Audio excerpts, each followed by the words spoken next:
Good evening, gang. It's me, born for such a time in my midnight armchair, and it literally is midnight tonight. We got started a little bit late. I was working on some projects, but I wanted to tell you a story, and it can be a little bit of a scary story, but settle in and ride along with me here. This is going to be Riders on the Storm number 52, and if you guys are not familiar with some of these posts on Substack, I think I have about 174 posts, and about 100 of them are from the kitchen series. Then there's about 52 of them that are the Riders on the Storm. There's a few after the storm, and they go in series. And this is Riders on the Storm number 52. And if you go to Substack, you'll find me, Born for Such a Time. You'll also find the podcast videos on Substack. You'll find them on YouTube and Odyssey.com and Rumble, all Born for Such a Time. And then if you want to reach out to me, I'm on Truth Social, Born for Such a Time, or X, Born for Such Time. I couldn't get the A. Somebody had already taken it. But reach out. You can find me there. So settle in. This won't take us very long, but I wanted to read this to you and hope you enjoy it. Do you feel harassed, beleaguered, and assailed by the dark forces around your home, neighborhood, workplace, state, country, and world? Do you feel a tendency to depression, hopelessness, and anxiety? Has this even made you feel like staying home at times, drawing the curtains, and having your meals delivered to your door? You are not alone. Many have been strategically singled out for attack because their influence is powerful, their fight effective, and their will determined. I will paint a picture for you. I will frighten you. I will illuminate you as to what you have sensed around you and bring that sense into a technicolor image that will bring clarity to your mind. I will then bring comfort, hope, and images of a bright future. I have bad news, but I also have good news.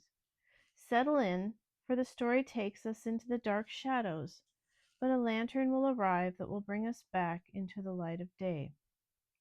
Gather your cloak around your shoulders, bring it in tighter for warmth, and join me. Our enemy is evil. He is a predator, and he has supernatural abilities. Let's paint a picture so that you can visualize his capacity to assail you. Picture a cloudy day in the dead of winter, no blue sky, only one solid bank of white clouds, a gloomy image to be sure. Against the backdrop of this cloudy sky, place a large grove of deciduous trees, leafless, black, against that white sky, reaching high to nearly touch the blanket above them. Now focus on the peaks of those branches. As your eyes pass across the tops of the trees, stark against the winter and the white, tell me, what do you see? A murder of crows? Yes, you do see them, and you wonder, why are there so many? And why are they looking down at me?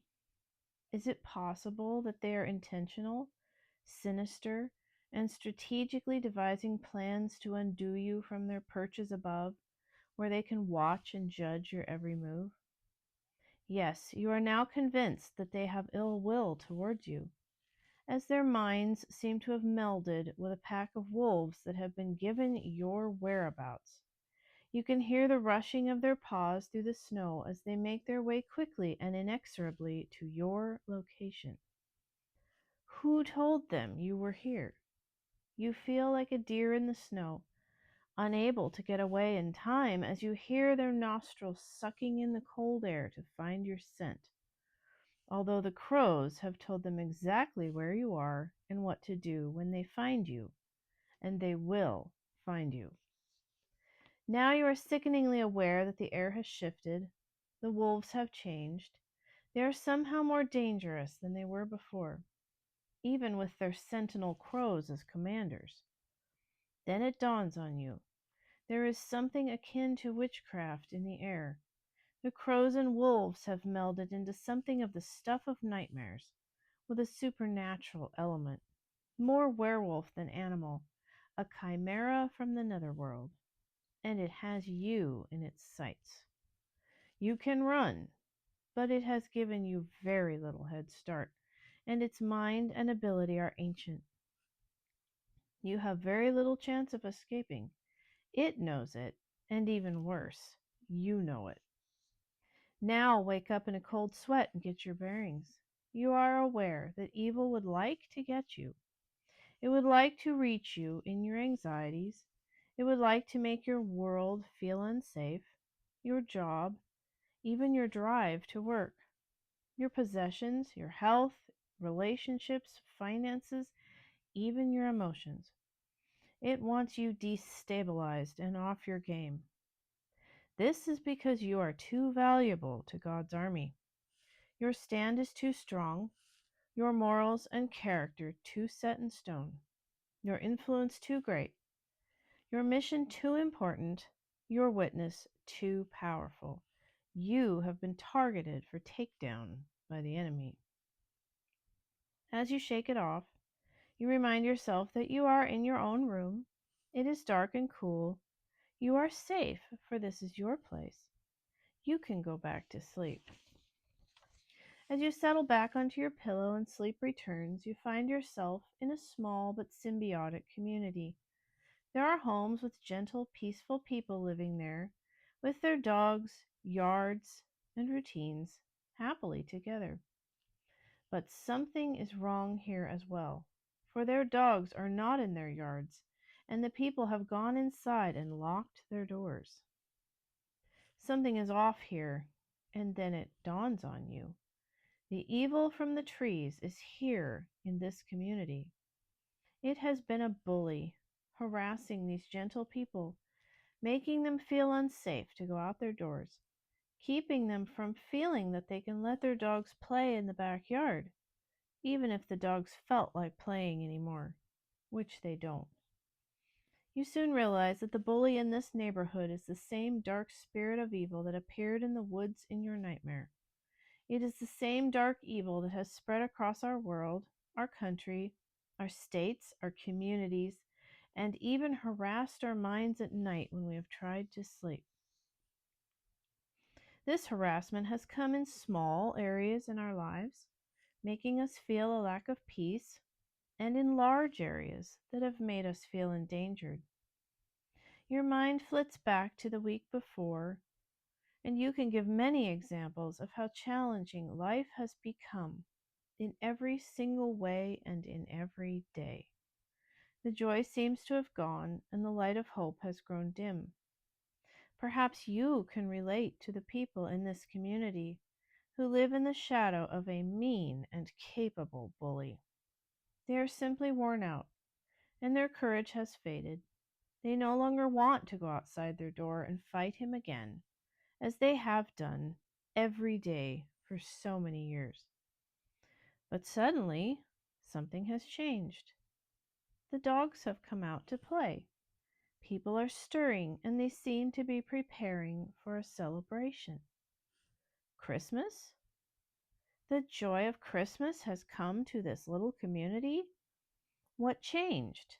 What turned the tide for the people living in darkness, fear, and harassment? A strong authority came and stepped in. He overcame the bully, forced him back to his house, and restrained him from ever bothering the good people in their houses, the dogs in their yards, or disturbing their peace and personal freedom and sense of enjoyment ever again. This was bad here, you say to the strong authority, as you begin to see the place returning to happiness, confidence, and security, and everyone going about in preparation for a great celebration. I know, he says firmly, but it is now over, and it will never happen again. You now understand why the patriots of our country can begin to come out of their homes into the streets and remember what it felt like to feel free again. The strong authority has liberated our community, our country, and soon our world. As you wake, refreshed and restored by this experience, you understand that it is indeed time to celebrate Christmas in our country once again. Thank you, dear patriots, and have a good night, and we'll see you again really